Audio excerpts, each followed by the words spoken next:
Now, I'm trying to get things in order, and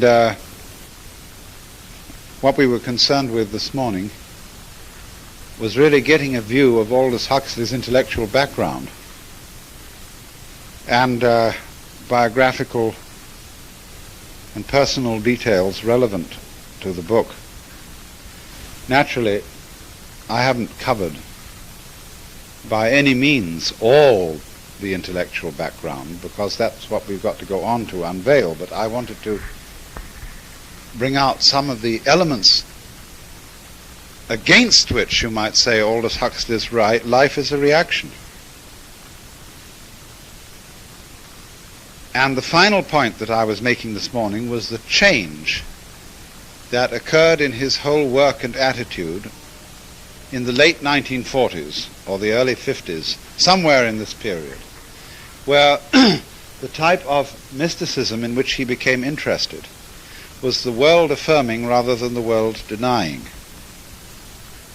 was one that could include the love of life and above all could include sex.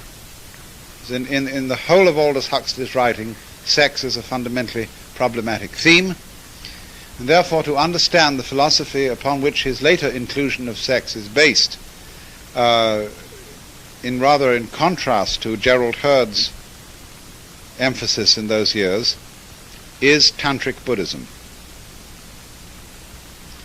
And so I want to spend this afternoon discussing Tantric Buddhism. I've probably bitten off a great deal more than can be chewed, but I'm going to do my best. First of all, Tantra is a term which means the warp as distinct from the woof in weaving. In other words, if you take Hindu orthodox teaching, which is contained in the Vedas, which are the traditional scriptures of India, the Veda, and then later the Upanishads, which are called Vedanta, or the culmination of the Veda, elided into the word Vedanta. They constitute the orthodox doctrine of Hinduism, and they are, as it were, the woof. Then the tradition called Tantra must be looked upon as coming in this direction, as the warp. Now, Hinduism is ambivalent, and Buddhism also, for the same reasons ambivalent, because the whole of Indian religion is working in two directions at once. The basic idea of Hinduism is that the whole world is the play of Brahma.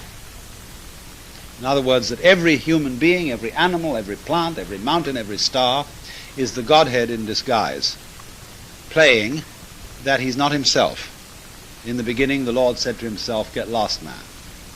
And he disappeared from sight and became all of us.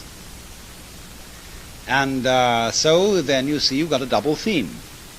You've got the theme of the affirmation of Maya, the world illusion. It's a good thing, it's a good show, it's the creation. And not only the creation, it's much more than the creation in the Christian sense. In the Christian sense, the created universe is something the Lord put out like a carpenter puts out a table, or even a painter puts out a painting. But in the Hindu worldview, the universe is that which the Lord becomes and is completely involved with it, so that you can say ultimately the universe is the manifestation of the Lord, of the Supreme Self. Bhagavan, the Lord. Our word Lord, this is a bit misleading. So involved in this are the in movement and the out movement. On the one hand, the getting involved in the world. On the other hand, escaping. The quest for liberation, the quest for deliverance from thinking that you are just you, and realizing after all who you are. So these two movements, the movement of getting as involved as you can in the world, on the one hand, and the movement of getting as disinvolved as you can, constitute the systole and diastole of Indian spirituality. By and large, one might say that the emphasis with which the West has been made most familiar is the escape. The quest for nirvana, release, moksha, liberation, considered as getting into a state of consciousness, a samadhi, another dimension of consciousness in which you are absolutely taken out of your ordinary sense of being locked up in the body or being a particular individual, and transcending all that. That's the thing which has been largely emphasized.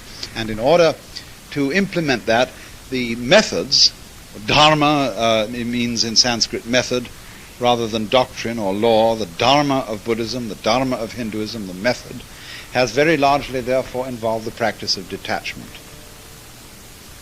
of learning to discipline your appetites so that you need to eat as little as possible, to sleep as little as possible, to think as little as possible in the sense of discursive, distracted thinking, and to be very, very cool, you see, so that you gradually develop complete disenchantment with the world. Because the idea of Maya really means that we are all enchanted, we are all entranced, we are all spellbound under the influence of a certain kind of thinking which makes us just like hypnotized chickens with their noses to a white chalk line, and they can't get off it. So in the same way, that white chalk line corresponds to the ego. Each one of us thinks, I am I. We've been told so. We've been educated that way from childhood. And so we think, I am I. Ahankara, ahang. But that I, ahang, in Hindu thought, is really not this I that we think we are, but the I which is the works, everything. So they say, they call one of the great symbols of the Supreme Self is the swan, or a gander, big white water bird. And in Sanskrit, swan is hangsa, because when you say hangsa, hangsa, hangsa, hang, sahang means I am that. Sahang, sa, that, sat. It's an elision of the word sat, that, reality. Sa, ahang, I am. So that's why they turn the swan as the symbol. And sa. Wait a minute, the other way around. Hung is when you breathe out. Sa, you suck in. Hung.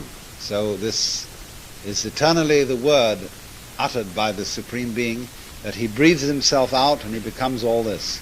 And then he sucks back. Sa. So, hung, ahang, I am. So everybody says, I am. Everybody says, my name is. What is your name? I. So that's, he breathes out. Then, he sucks it all back. And so the rhythm to transcend the finite in the everyday is the sa. The rhythm to get involved in it is hung. Now the very sophisticated people understand that these two rhythms are not really opposed to each other. They are a tacit conspiracy. All opposites are a tacit conspiracy. There are two worlds, you see, the esoteric and the exoteric, the implicit and the explicit. There are certain things that we all agree about openly. There are certain things we never state explicitly, but we wink about. And we understand by undercover gestures. We all know we are naked under the skin, but we don't publish that. We wear clothes. All nakedness is esoteric. Clothes are exoteric. And so clothes correspond to the mask that the Brahman is wearing. We all come on in a role as a certain kind of personality. And we don't even admit to ourselves that this isn't real. That's a very deep wink. I love the German word Hintergedanke, a thought very far in the back of the mind. And so Hintergedanke is the secret knowledge that everybody really is it. But nobody could possibly admit it, because to come out in front and say, well, after all, I'm God, would be very bad form indeed. It would be breaking the rules altogether. In our culture, this is quite inadmissible, although in Hindu culture there are domains, areas where that is admissible. And it doesn't constitute a claim to any unique powers for one's ego, because they all know very well that everybody else is God too. Now then, if you realize simultaneously that the way out of the mess is also the way in, the way up is the way down, the way to the end is the way to the beginning, then you get into the inner side of both Hinduism and Mahayana, or Northern Buddhism. And so you get Tantra. Tantra, the secret doctrine, esoteric.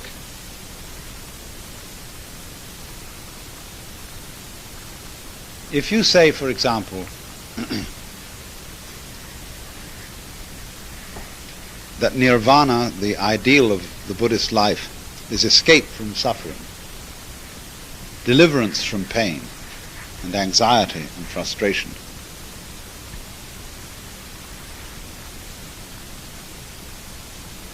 the dialectic of Buddhism would point out that seeking to escape from pain is precisely the same thing as pain.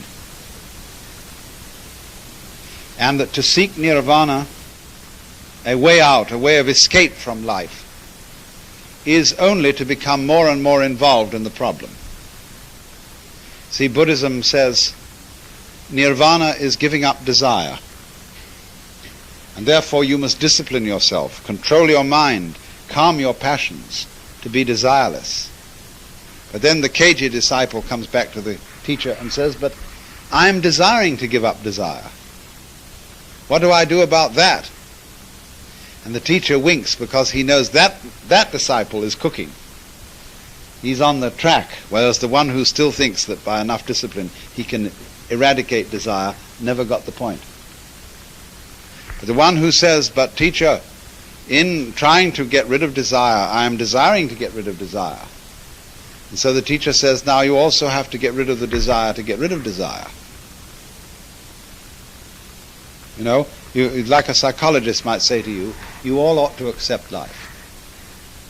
And above all, you ought to accept yourselves. Accept the fact that you are human, that you have appetites and limitations and a bad temper and all this thing. Accept yourself. But then the difficult point comes when I suddenly find that the real problem of self-acceptance is to accept the fact that there are certain things I don't accept and never will accept, you see? But that's just exactly what the psychologist wanted you to find out. That the idea of accepting yourself is nothing but a gimmick. It's a way of awakening you to the realization that there is no difference between I and me, the one who accepts and the one who's supposed to be accepted. And so in due course you find out there's no difference between the subject and the object, the knower and the known, the I and the thou, in the same way. So then, the whole genesis of Mahayana Buddhism was all around the principle that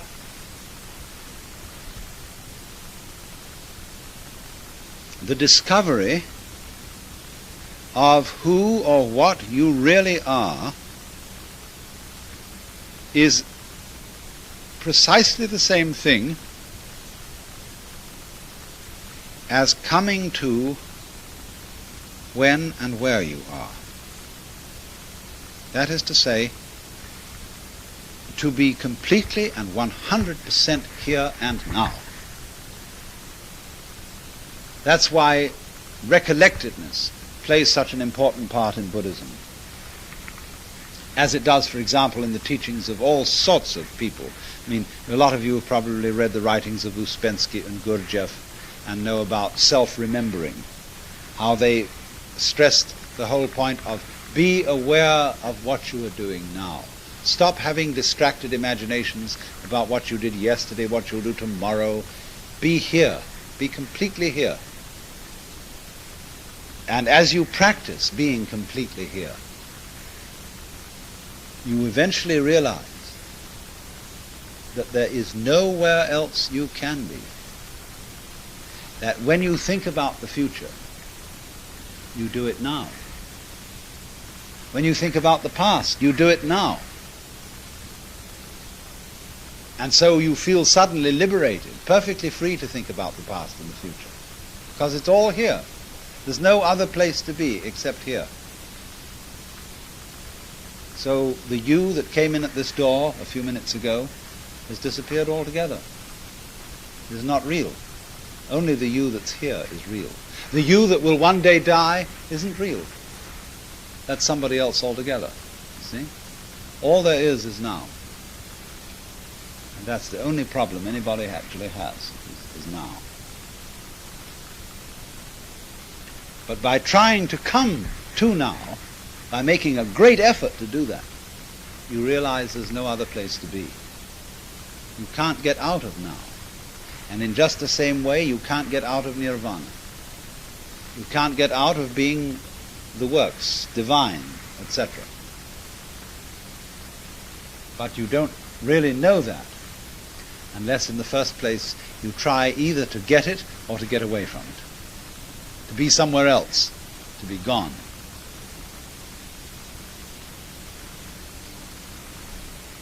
So then, there are really two ways of grappling with this problem of life. One is by trying resolutely to escape from it. By any method you choose. By asceticism, or by getting drunk, or by any sort of involvement that will let you out. The other way is to see how involved you can get. And so tantric teaching is based on what they call the 5 M's. 5 words in Sanskrit, beginning with M, and meaning the 5 prohibited things from the point of view of all those disciplines seeking deliverance. Meat, sex, murder, the things that are just you mustn't do. And Tantra means going the other way. It's often called the left-hand path. The right-hand path is the way the good guys go. And that leads you around that way. The left-hand path is the way the bad guys go. It leads you to the same place the other way. Getting away with murder. A fool who persists in his folly will become wise. When Brahma was asked once, who will attain to union with you first, he who loves you or he who hates you? He replied, he who hates me, because he will think of me more often. And so Tantra has tended to mean an attitude of complete involvement with the extreme situations of life. Now, what I've said thus far is a caricature. I have deliberately emphasized the naughty, daring aspect of Tantra, but for dramatic reasons. Because I want you to feel the sense of the idea that a really great sinner is a kind of saint.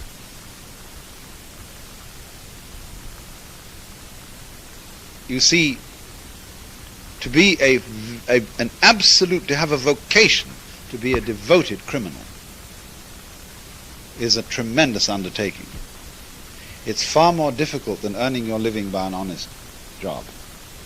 There is nothing easy about being a great criminal.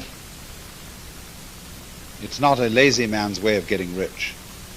You have to work at it with absolute devotion, because you have to escape the police and fool everybody and put on this tremendous, accomplished act. And so in the same way, to be a debauchee, supposing you have a harem of girls, imagine the work involved in that, keeping them all pleased. And you may say, well, it's very nice to have a different girl every night, it makes a lot of variety, but every one involves a responsibility, a devotion, a work. And so, especially if they're all illicit and they mustn't know about each other, then you have all these games to keep going and shifting and moving it this way and that, and your work is really cut out. But you have to be, therefore, to succeed, you have to be devoted to it in a peculiar way. Same way if you tell lies. There's no point telling lies half-heartedly. If you're going to tell lies at all, you have to tell them with complete devotion and stick to your story. Don't waver an instant. But that begins to make things complicated, because as people check up on you, you have to make lies to cover up lies. And you get involved in a very, very tricky game. But that involvement in the game of telling lies is exactly the same game as the involvement of the Brahma in telling the big lie, which is that I'm not me. See, that's the original lie, the creative lie out of which the whole universe arises. So the people who say you shall not lie are saying the truth must eventually out, and it'll come out sooner or later, so get with it. But that's the lazy way. All people seeking liberation out from the lie, let's have the truth, they are the ones who can't stand the tension of being involved in the lying game. See? Now, I could be the very devil talking like this. But that's in a way, the spirit of Tantra. Tantra is the way down and out. As exemplified, for example, in the Divine Comedy of Dante, when Dante and Virgil escape from hell down the back of the devil. Remember, they climb down the great hairs on the devil's back, down, down, and suddenly they find they're climbing up, because they've passed the center of the earth, that point to which all weights fall, where the devil is, the fell worm that penetrates the world. And they find themselves crawling up, because they went down, and they had to get through the wings. They had to wait. The wings of the devil are constantly flapping. And they had to wait for the moment when the wings were open, then they could go through, otherwise they close. You see, that's the ancient myth of what's called the active door. The thing going, go on, get through while it's open. So, the Symplegades, the clashing rocks, Scylla and Charybdis, the idea of the gates. Get through, see? These are the pairs of opposites, these two gates. Chawing, chawing, chawing. You've got to get through while they're open. And he who hesitates is lost. Falter for 1 minute, they're there. So you have to go through as they open, without the slightest hesitation. That means you've got to be quick, in a moment, in the twinkling of an eye.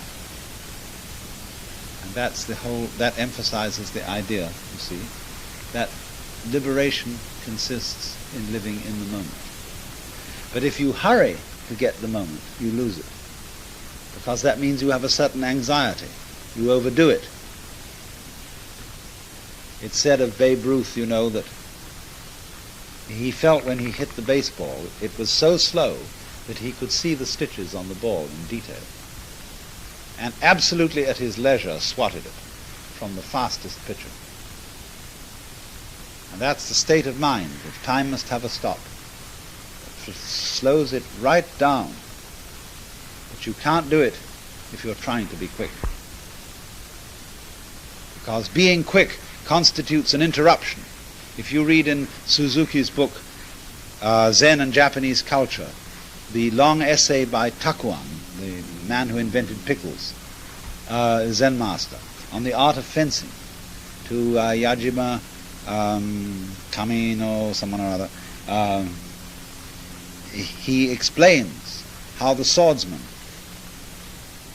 must never try to be fast. Never, never think, I've got to be quick. At the same time, never hesitate.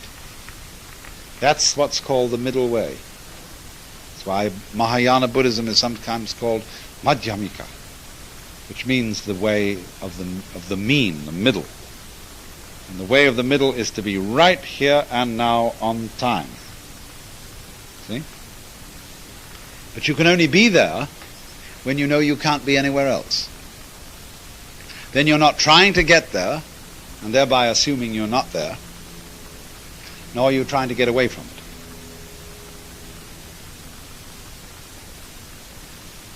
So then, as a result of this sense that there is really no difference between the everyday world on the one hand and the transcendental world on the other, there arises Tantric Buddhism. Also there's Tantric Hinduism, and they have certain technical differences which I'm not going into, but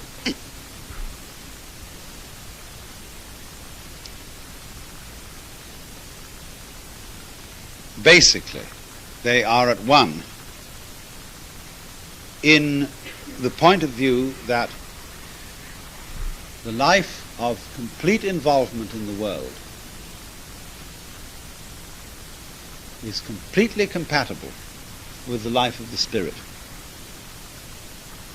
That the householder can be also a sage or Buddha. For example, the great Vimalakirti Sutra concerns a layman, Vimalakirti, who has a superior spiritual attainment to all the Buddha's disciples who were monks. And there's a wonderful one-upmanship meeting where all the Buddha's disciples gather in Vimalakirti's house. And Manjusri, who is not exactly a disciple of the Buddha, but he is the Bodhisattva who personifies wisdom, proposes the question to everybody: what is reality? What is the non-dual reality? And all these disciples and bodhisattvas knock themselves out to give the right words to say it. Finally, Manjusri himself makes an effort to say what it is. And Buddha isn't satisfied. And so in the end, Vimalakirti is asked, what is it? The layman. And he says nothing.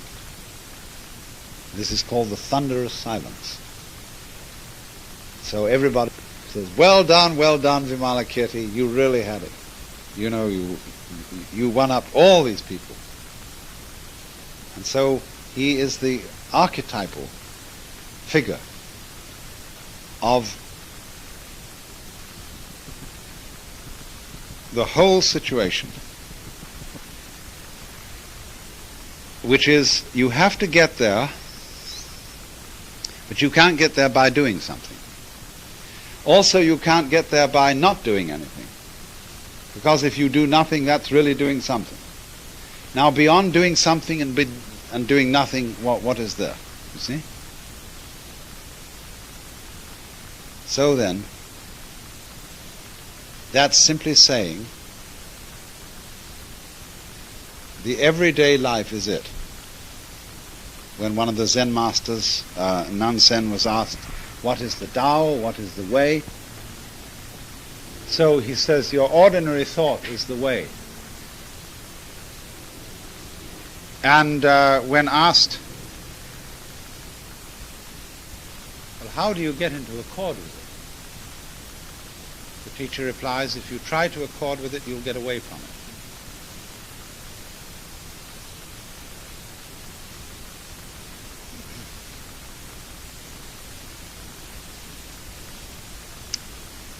So,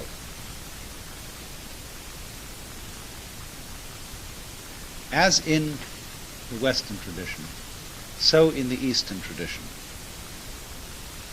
there is always a problem about sex, because the sexual relationship for both traditions, both cultures, represents the maximum of our involvement in the physical world. And so, as I pointed out to you this morning, Christianity is preeminently the religion about sex, because sex is what it leaves out. And leaving out emphasizes the thing much more than including it. Where else do you see statues with fig leaves growing out of their pubic hair? It just stops you cold. You say, "You gods, what's going on here? What a problem has he got that he can't show the sexual organ?" I mean, that screams it at you.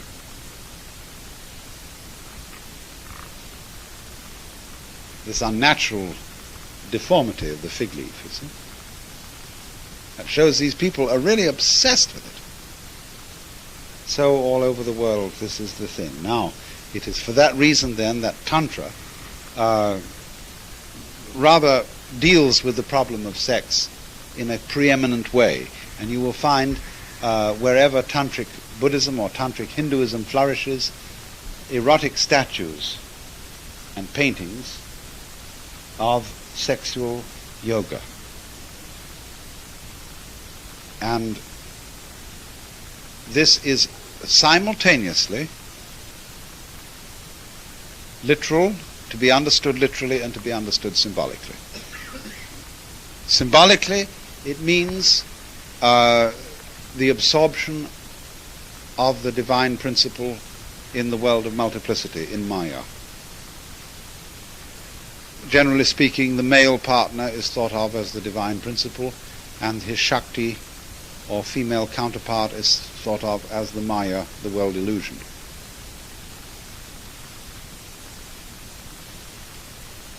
But at the same time, this is also to be understood literally.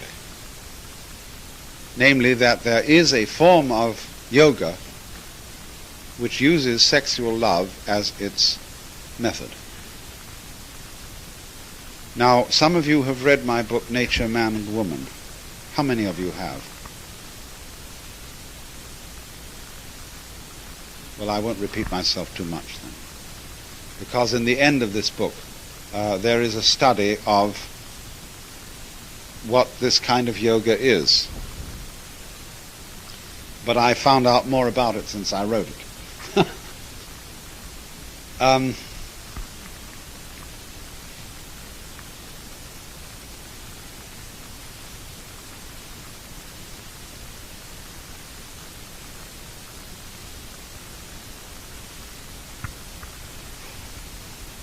All methods of yoga, meditation,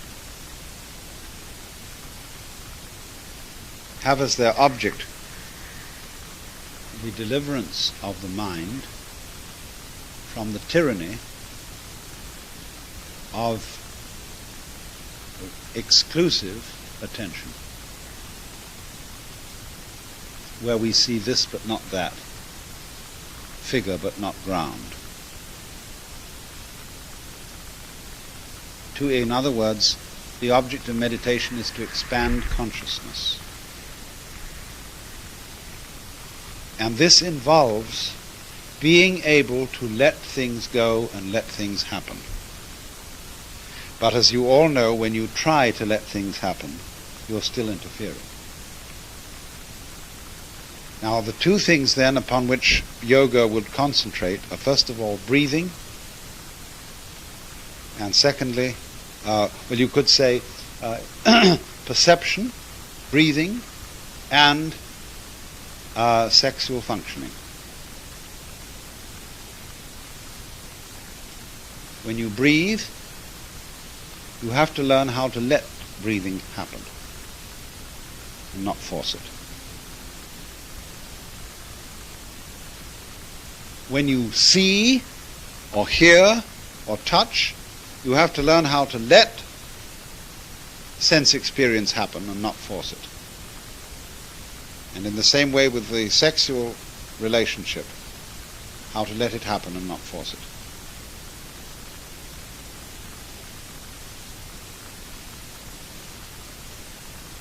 They say the yogi doesn't breathe. He gets to the point where his breath is completely still. This is only a metaphor. Don't take this literally. Just in the same way when he talks about yogis contemplate their navels. They don't sit around looking at their belly buttons in the literal sense. To contemplate your navel means to have your mind centered on the center. The navel of the world. Where is the navel of the world? Why, now is the navel of the world. Here is the navel of the world. Because all round, everything distant from you is the same distance away.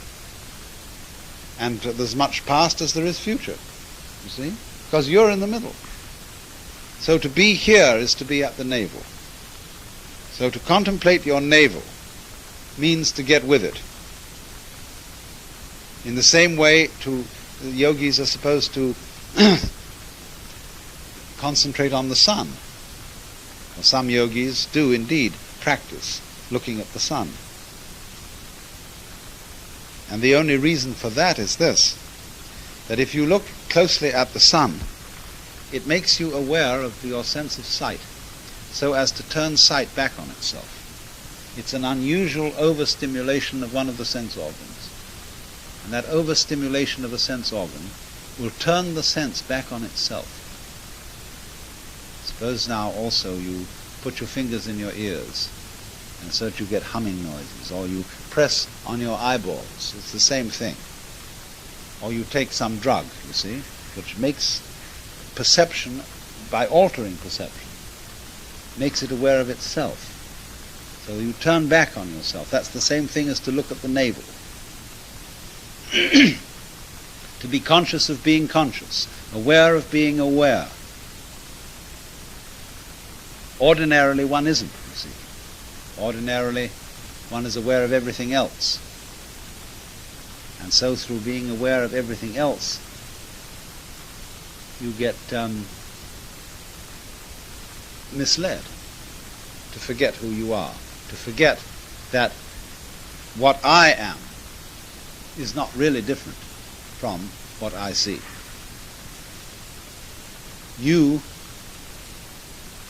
if I don't know you, I don't know me. If there are no others, there's no myself.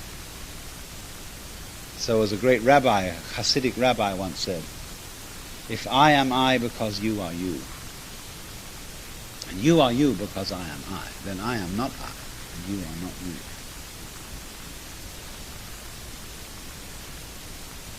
There's the conspiracy, you see, which is all hushed up, that I am not you, and that you are not I. But since we can't exist without each other, and we can't have knowledge of I unless I have knowledge of you, that means we go together in the same way as the back and the front. There's another way of saying the back and the front are two aspects of the same thing.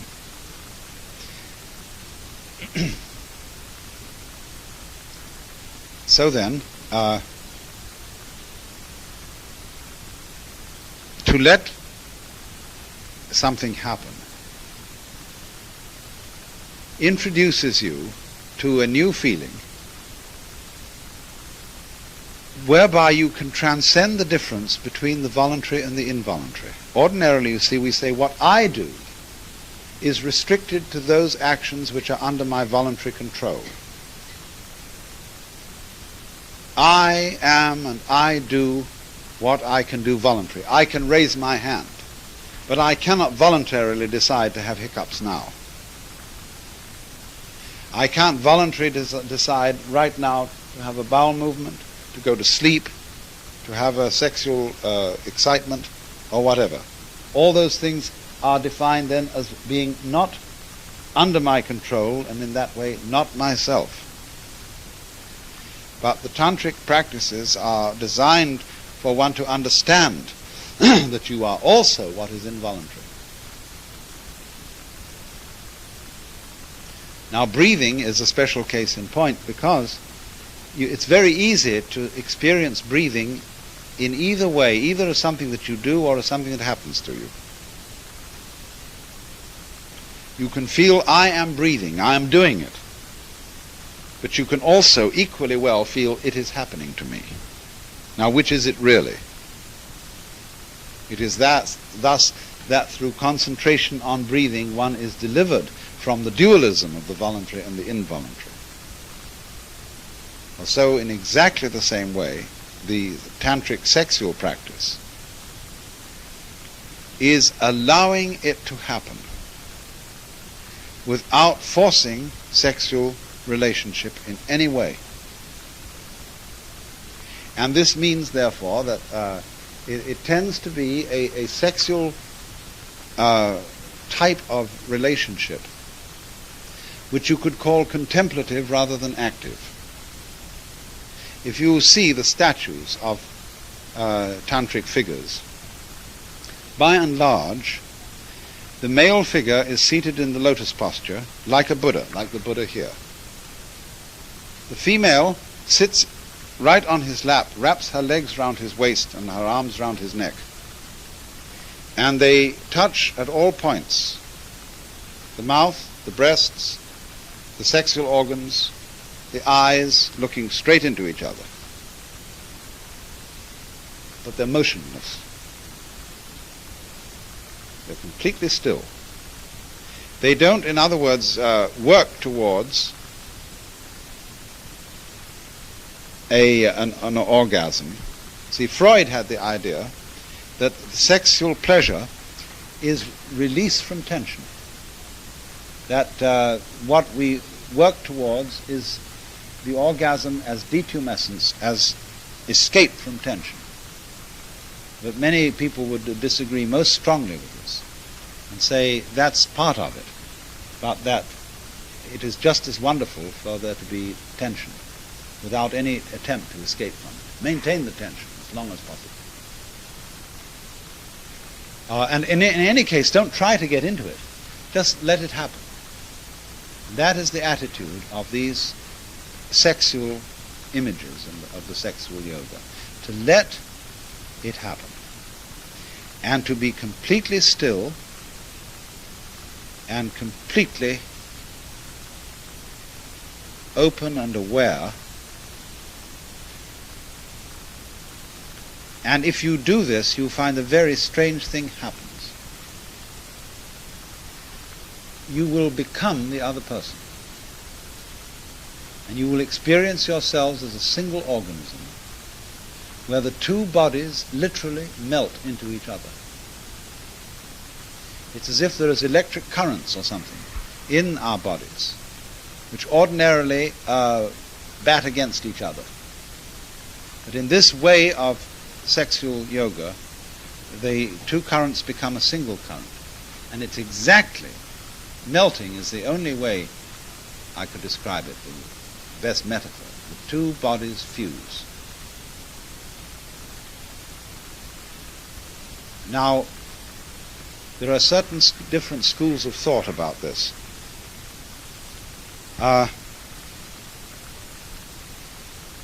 Some say that in the tantric exercise there is no orgasm. It is entirely what's called coitus reservatus, that, or karetsa, to use the Persian word, and that the sexual energy is thereby transmuted into spiritual energy. Some say, you arouse the sexual energy, but instead of dissipating it, you send it up the spinal column into the brain. You all know, presumably, the symbolism of yoga, of the kundalini, that at the base of the spine there is called the serpent. Kundalini, the serpent power. And that the object of yoga is to send your concentrated energy down your spine to knock on that snake's head and say, "Wake up, man, go up the tree." And the snake wakes up, and he goes slowly up the spine, energizing each chakra or center of nervous telephone exchange. Each one, as he gets into it, boom, a new world is open to you. Boom, boom. Finally he gets into the 1,000-petal lotus in the head. And then everything is lit up. You know all things. And eventually he goes out through the top of the head, where there's the sun door. The head corresponds to the firmament of heaven. The sun is the door in the firmament through which you see into the transcendental world. And the snake goes out that door, and you are liberated. That's why yogis are always drawn with above their skull a bump here, or a flame. And that's why the dome of a church has a spire on top of it, see? Or a lantern. That's the sun door, the exit. Now then, so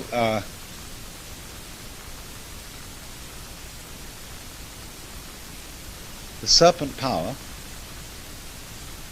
is of course a phallic image. In the drawing, the Hindu drawings of the Kundalini in its chakra called the Muladhara chakra at the base of the spine, the Muladhara is an inverted triangle.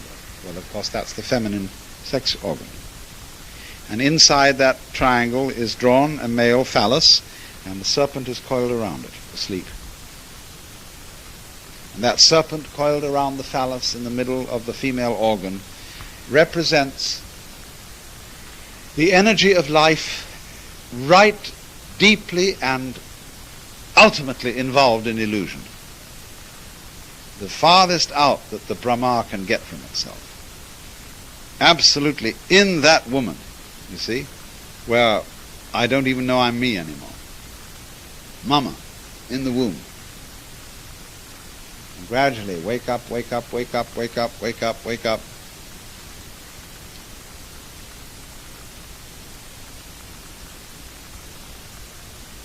So the symbolism behind one school of Tantra is that sexual energy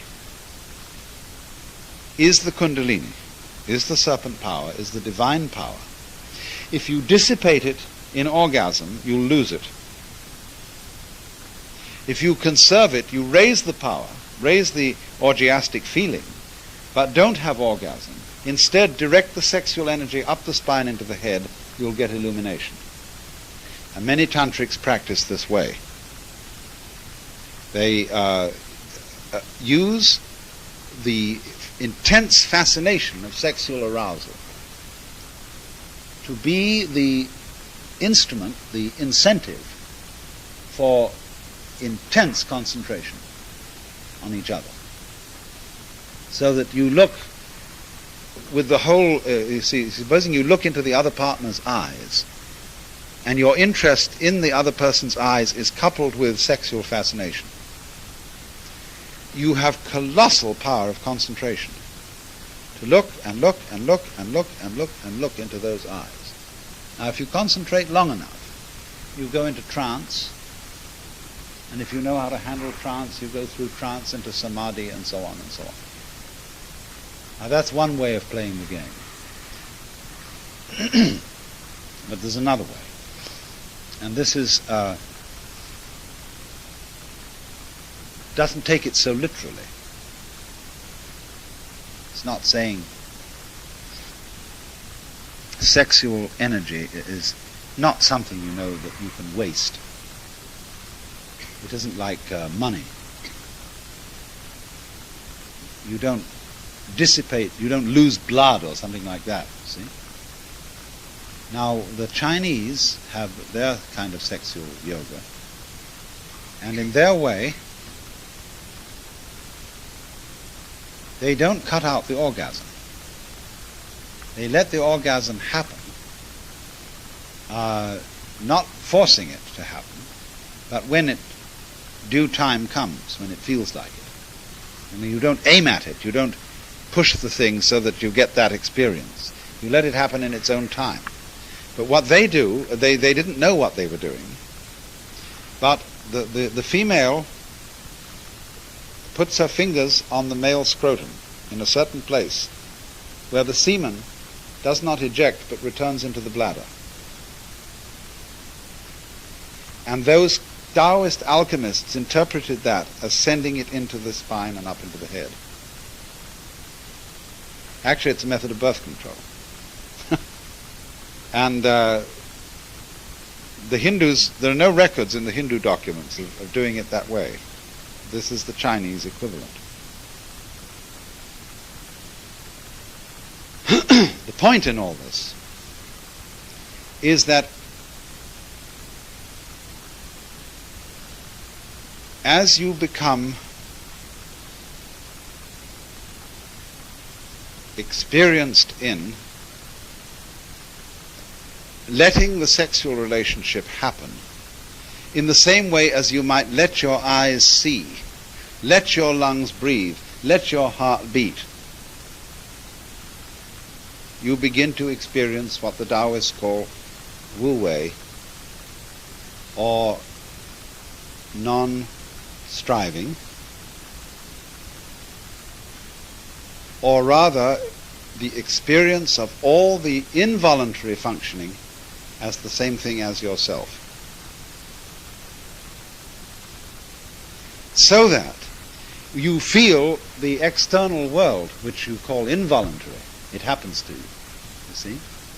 Instead of saying, it happens to me, it attacks me, it's something alien.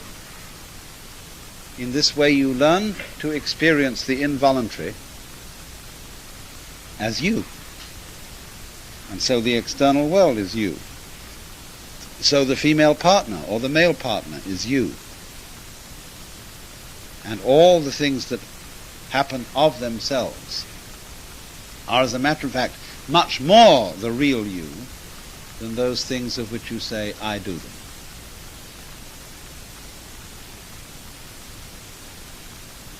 In addition, of course, the tantric sexual yoga practice brings about a quite astonishing kind of fulfillment. It is perfectly marvelous for women because it slows men down and is a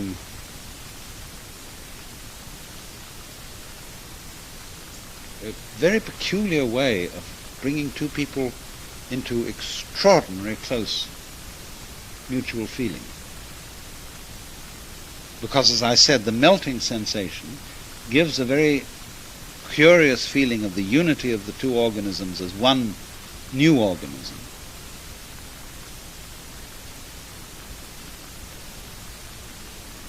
So with this aspect of Buddhism in mind and of Hinduism,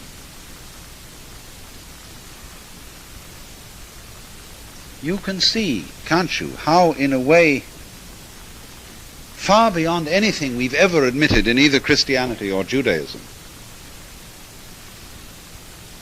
there can be a world affirming, a body affirming